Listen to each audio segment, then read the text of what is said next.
خب سپاس پروردگار رو رسیدیم به سیمای دیگه از سیمای ستارگان صدر اسلام، بانوی بزرگوار دیگری از شاگردان رسول خدا صلی الله علیه و سلم، از صحابیات رسول خدا. ولی ایشون فاطمه بنت قیس رضی الله عنها هست. خوب مطلب داشته باشید، فاطمه بنت قیس. همونطور که من گفتم ببینید اغلب این اسامی برای ما ناشناس متاسفانه به خاطر عدم آشنایی ما با تاریخ و فرهنگ اسلام. خب فاطمه بنت قیس رضی الله عنها ایشون هم یکی از زنان بزرگوار و بانوان بزرگوار و صحابیات رسول خدا صلی الله علیه و سلم هست که در ذکاوت و در هوش و در درایت ممتاز هست بالاخره در تاریخ خودش و عصر خودش، و یکی از کسانی است که احادیث پیامبر خدا صلی الله علیه و سلم رو روایت میکنه و کتب سنن از ایشون نقل کردن.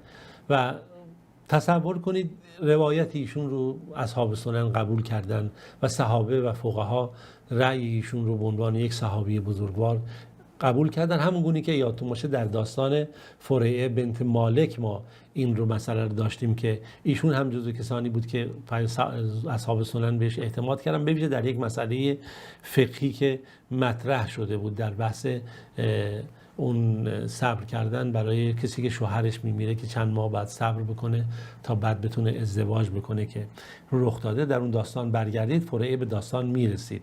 اما امروز داستانی که گفتیم نمیخوایم نقل بکنیم در مورد فاطمه بنت قیس هست. فاطمه بنت قیس، ابن اسیر رحمت الله علیه در مورد ایشون میگه فاطمه بنت قیس ابن خالد ابن اکبر ابن وهب قریشی هست که میگه ایشون خواهر ضحاک ابن قیس هست. خب ضحاک ابن قیس هم در واقع ایشون هم جزو شخصیت هایی که در تاریخ ازش سخن گفته شده. فاطمه جزو اولین کسانیه که تقریبا جزو سابقین اولین در پذیرش اسلام هست و جزو اولین گروه های مهاجر هست و نقل شده که ایشون دارای عقل و کمال و بالاخره سیمای زیبای خاص خودش بود و دارای شخصیت و مکانیت خیلی خاصی در بین زنان عصر صحابه بود.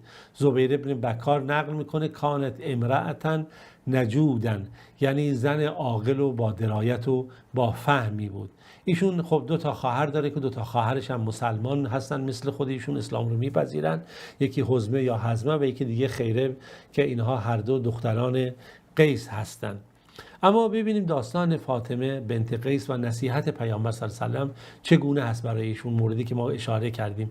یکی از مواردی که در مورد فاطمه بنت قیس رضی الله عنها نقل شده اینی که رسول خدا صلی الله علیه و سلم خب خواست ایشون رو به همسری محبوب خودش، حب خودش، اون کسی که دوست داشت، یعنی زید ابن حارثه در بیاره و همچنین به همسری پسر حب خودش، محبوب خودش که اسامه باشه و این رو برای اون خواستگاری کرد. و حتی بحث داستان اون طلاقی هستش که ایشون از شوهر خودش میگیره و که این روایت خیلی جالب هست که این گویا که شوهرش بالاخره در یه شرایطی 3 طلاق برای این واقع میشه در هر صورت و این خب از شوهرش جدا میشه. امام ابو داوود این روایت رو نقل میکنه. خوب دقت کنید تا متوجه نکته مطلب بشیم.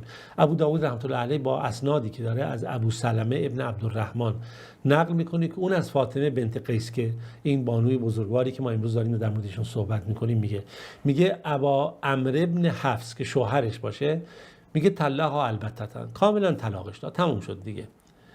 و نبود هم، یعنی کسی رو وکیل کرد که اون رو طلاق داد و مقداری هم جو براش فرستاد. ایشون از این کار خیلی ناراحت شد، به ویژه بالاخره اون چیزی که فرستاده بود برای مثلا جو بود براش بالاخره یک مقداری هم کم ارزش و بی ارزش بود.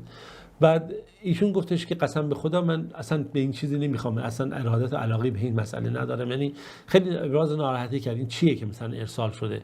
پیش رسول خدا صلی الله علیه و سلم رفت، داستان رو برای رسول خدا تعریف کرد. خب پیامبر گفت خب دیگه اشکال نداره دیگه، حالا که اینجوری شده اون دیگه نفقه به گردن تو نداره، تو دیگه نباید ناراحت بشی. حالا جویی رو برات فرستاده، همینجوری فرستاده هرچی هست، ولی گفت حالا تو سعی کن تو خونه بمونی. تو خونه اونجا ام شریک بود، اون مقدار زمانی که از طلاقت میگذره عدت رو بگذرونی بعد بیا. بعد خب ایشون شخصیتی بود که بالاخره صحابه ایشون رو میدیدن، میشناختن و در شرایط خاصی بود و این خب در خونه ام شریک بود که در خونه ابن ام مکتوم هست و ایشون خب شخص نابینایی هست و خب طبیعتاً تو اونجا شرایط براش بهتر بود و شرایط براش فراهم شد دیگه بالاخره تا اینکه زمان بگذره. حالا میخوام این نکته رو داشته باشیم که زمان گذشت و بعد اینجوری نقل میشه که ایشون میگه فلما حللت و ذکرت له، من وقتی که بالاخره در اون پیش ابن مکتوم بودم و بالاخره برای معاویه ماجرا رو نقل کردم که چی جوری هست، به رسول خدا صلی الله علیه و سلم گفتم، حالا زمان گذشت، گفتم یا رسول الله معاویه ابن ابو سفیان و ابا جهم اومدن از من خواستگاری کردن. نکته رو داشته باشید، زمانش گذشته، عده ایشون گذشته، بعد از طلاقش اومده پیش رسول خدا صلی الله علیه و سلم میگه هم معاویه ابن ابو سفیان و هم ابو جهم اومدن از من خواستگاری کردن. خب اینجا زمانی که معاویه مسلمان شده بوده، هنوز دارایی نداشته بوده در اون موقع. پیامبر صلی الله علیه و سلم نقل میکنه، به ایشون میگه نگاه کن ابو جهم آدمیه که عصاش از روی گردنش نمیفته. برخی اینو تعبیر به این کردن یعنی دست به زدن داره. خب در اسلام کسی حق نداره دست به زدن داشته باشه که زنش بخواد بزنه مظلومانه. تعبیر لغویون اینه که ایشون خیلی اهل سفر هست، یعنی همیشه در حال سفر هست و ممکنه برات شوهر مناسبی نباشه. معاویه هم دارایی و ثروتی نداره دیگه، یعنی چیزی نداره یعنی که بخواد باهاش ازدواج بکنه. تو بیا با مثلا اسامه ابن زید پسر زید ازدواج بکن. میگه من خوشم نیامد از این صحبت. دقت میکنین؟ چرا که خب ایشون خب شرایط بود که هر انسانی بالاخره علاقه‌ای داره. پیامبر گفت نه. اول خب گفته بود با زید، بعد گفت نه حالا که من نمیخوام، بعد گفت با اسامه در واقع. بعد پیامبر گفت نه این که اسامه ابن زید، سعی کن با اسامه با ازدواج کنی. بعد میگه پیامبر من رو به ازدواج اون در آورد و خب من از این ازدواج خیلی خیر و بهره دیدم و نیکی‌هایی نصیب حال من شد که بالاخره اسامه خب شخصیت برجسته‌ای هست. در این داستان نگاه کنید پیامبر خدا صلی الله علیه و سلم برای فاطمه بنت قیس از یک طرف براش همسر انتخاب کرده، از طرف دیگه نگاه کنید در آیات قرآن چی میاد؟ و طیبات للطیبین و طیبون للطیبات. آیه 26 از سوره نور. زنان پاک برای مردان پاکن، مردان پاک برای زنان پاک. خب پیامبر خدا صلی الله علیه و سلم نمیاد برای محبوب خودش مثلا اسامه معاذالله یک زن ناپاکی رو بگیره. این یه فضیلت، اینی که پیامبر خودش خواستگاری میکنه، خودش عقد میکنه براشون. فضیلت دوم اینی که اسامه ابن زید هم جز پاکان ترجیح شناخته میشه و خب ایشون هم طبیعتا اینجوری و این فضایلی که طبیعتا پدید میاد. و خب ایشون گفتیم طبق اون شرایطی که بود خیلی از این زندگی خودش خیر و برکت دید و اسامه هم همیشه از مشورت‌های این همسر خودشون، همسر عاقلی بود، استفاده میکرد و سعی میکرد ایشون رو مرکز مشاوره خودش در امور زندگی داشته باشه.